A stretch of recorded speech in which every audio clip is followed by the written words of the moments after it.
ভাবুন, বাইরে মানুষ বের হলেই রাস্তা নরম হয়ে যাচ্ছে, ট্রেনের লাইন গরমের সমস্যায় পড়ছে, আর হাজার বছরের বরফ ধীরে ধীরে গলে যাচ্ছে।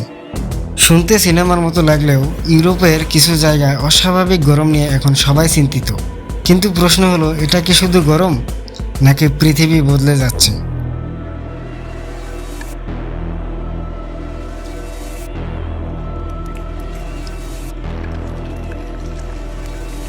হ্যালো সবাই, আজকের ভিডিওটা শেষ পর্যন্ত দেখুন, কারণ শেষে এমন একটা বিষয় বলবো যেটা শুনলে আপনি ভাবতে বাধ্য হবেন আগামী কয়েক বছরে পৃথিবী কতটা বদলে যেতে পারে।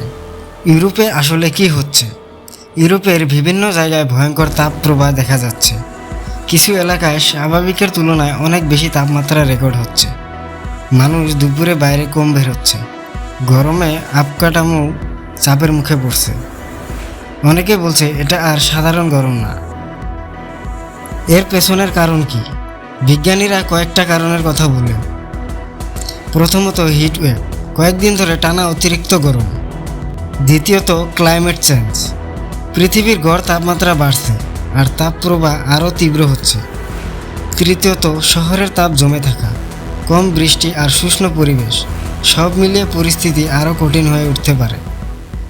এখন একটা প্রশ্ন, আজ যদি ইউরোপে এমন হয়, কাল অন্য জায়গাতেও কি হতে পারে?